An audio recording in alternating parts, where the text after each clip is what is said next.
Good evening. With the Ghana Learning Channel's News in Capsule for Wednesday, December 22, 2021, I am Kingsley Bryan. Here's a look at some of the top stories we will be covering for you this evening. We'll tell you, the President has announced tax-free bonuses, a total of $612 million to be given to all healthcare workers. Also, Health Minister appeals for safe celebrations. He urges the public to adhere to established COVID guidelines. And Kaibarupai to get new water supply system to benefit some 1,000 residents of the Region 8 community. And in news from the region, we'll tell you that IDB to close 2021 with $19.5 billion in financing, the second highest annual total in the history of the IDB and IDB Invest. And on the international scene, fossil of curled baby dinosaur found. The 70-million-year-old fossil found is unprecedented. And now for the news in detail. His Excellency Dr. Irfaan Ali on Wednesday announced that all healthcare workers will receive a 2-week tax-free bonus this year. During a special video recording, he took the opportunity to thank all the workers in the sector for their service to the nation and charged them to stay true to their profession. The President said that while the move will require a lot of resources, the government is asking for the workers to continue doing their best in support of the citizens of the country. The bonus will see approximately $612 million doled out to 9,200 Guyanese healthcare workers. This complements the 7% retroactive bonus they received this month. The President also appealed to citizens to ensure that they are vaccinated and to follow the necessary health protocols in order to protect themselves from the new Omicron COVID-19 variant. He said that we should not wait for the fast-spreading variant to reach our shores before we adhere to precautionary measures, including vaccination and taking a booster shot. Meanwhile, Minister of Health, Dr. Frank Anthony, is urging persons to ensure they keep themselves in environments that are observing all protocols to avoid contracting the spread of the COVID-19 virus. During the daily COVID-19 update on Tuesday, Dr. Anthony said one way to make certain the environment is safe is by ensuring that all rules are being followed. He said not adhering to protocols will expose persons to the virus. Being in places that do not check for vaccination status is also risky. Meanwhile, Dr. Frank Anthony noted that there are some myths regarding alcohol and COVID-19 that need to be addressed. The minister emphasized that it is important to understand how the virus is transmitted, and that is by inhaling air contaminated with the virus. And we'll tell you now that the Guyana Water Incorporated is currently installing a new water supply system in the village of Kaibarupai, North Pacaraimans in Region 8. Once completed, the new system will benefit 1,000 residents of the Patamona Amerindian village. This was announced by Minister of Housing and Water, the Honorable Colin Crowe, during a recent outreach to the community. He explained that the works, which includes the installation of a photovoltaic system, water tanks and trestle, among other auxiliary works, are being done with full community participation. The project is part of a series being executed in the North Pacaraimans to the tune of $120 million. Monkey Mountain, Tarka, and Cato are also to benefit. Last week, $66.7 million was approved by the National Assembly via a supplementary budget to complete these and other projects in the hinterland. Region 8 has 27 communities, including some small satellite areas, with 67% of the villages having water supply infrastructure, while there are 6 wells drilled. Many communities have been receiving water from the creeks and springs or through rainwater harvesting.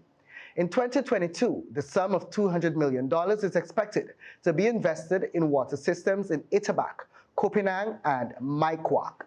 This will include the drilling of new wells and the construction of new water distribution networks, photovoltaic systems, and elevate storage. Further, during the period 2022 to 2023, new water supply systems will be constructed in Mountain Foot and Kuru Kubaru at a total cost of $100 million. And turn our attention to the world of sports. Steve Ninville returned as president of the Ghana Boxing Association, unopposed, following their election and annual general meeting on Monday at the Ghana Olympic Association GOA headquarters in Lilliandale. President of the GOA, Jaman Yassin, served as returning officer for the elections. First Vice President, Dr. Marissa Paris, daughter of Guyana's only Olympic medalist, Michael Paris, along with Sion Bristol, are the new members of the GBA's Executive Committee, while everyone else would have previously served alongside Ninville. Major Gordon Ned is the second vice president, while Carl Graham is the third vice president.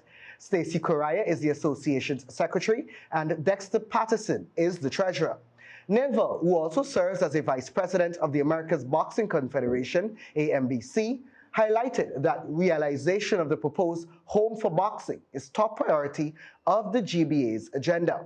According to the returning GBA president, while a location is still being deliberated, a timeline of 3 years is given for the completion of the first of a kind in the English-speaking Caribbean.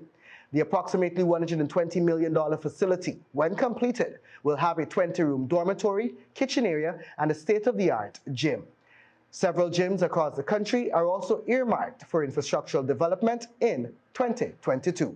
In the meantime, GBA recently started the resuscitation of the Andrew Sixheads Lewis Boxing Gym in All Boys Town, which Ninville said is being done by the National Sports Commission and Friends of Boxing. And in regional news, the Inter-American Development Bank, the IDB, and its private sector arm, the IDB Invest, expected to close the year 2021 with $19.5 billion in new financing for Latin America and the Caribbean, as they help countries recover from the pandemic and usher in an era of sustainable and inclusive growth.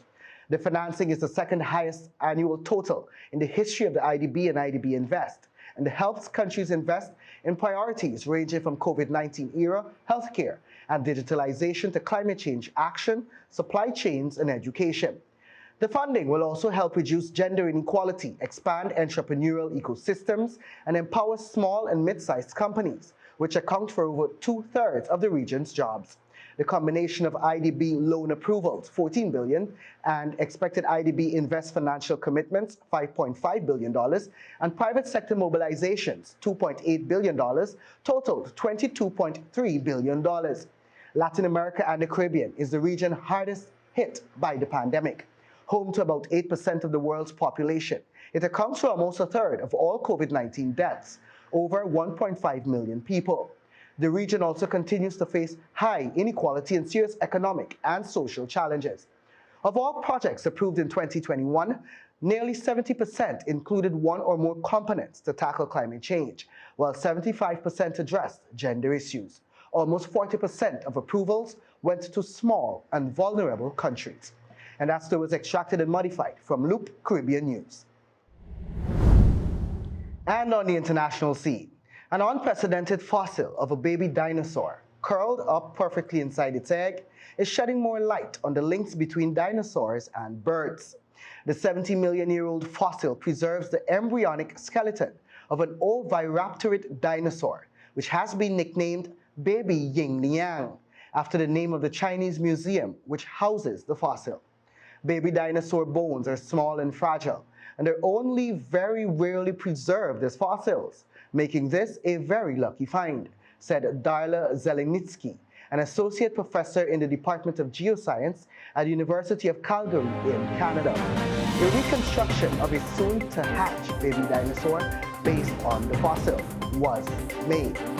The egg is around 17 centimeters or 7 inches long, and the dinosaur was estimated to be 27 centimeters long from head to tail. The researchers believe as an adult, had it lived, it would have been about 2 to 3 meters long. The researchers from China, the UK, and Canada studied the positions of baby Ying Liang and other previously found oviraptorid embryos. They concluded that the dinosaurs were moving and changing poses before hatching, in a way similar to baby birds. In modern birds, such movements are associated with a behavior called tucking, which is controlled by the central nervous system and is critical for hatching success. The baby dinosaur's position in the egg was similar to that of modern birds. Open quote, "We were surprised to see this embryo beautifully preserved inside a dinosaur egg, lying in a bird-like posture. This posture had not been recognized in non-avian dinosaurs before. End of quote. The fossil was found in China's Jiangxi province and acquired in 2000 by Liang Liu, a director of a Chinese stone company called Yingliang Group. It ended up in storage, largely forgotten until about 10 years later, when museum staff sorted through the boxes and unearthed the fossil during the construction of the Yingliang Stone Nature History Museum. The museum is subsidized by the company. And that story is extracted and modified from the CNN. And that's our news broadcast for Wednesday, December 22, 2021. Please join us for a rebroadcast tomorrow morning. On behalf of myself and technical team, thanks for watching. Please stay tuned to our regular programming and remember to observe all the necessary precautionary methods to fight off COVID-19. Do have a safe evening and season's greetings.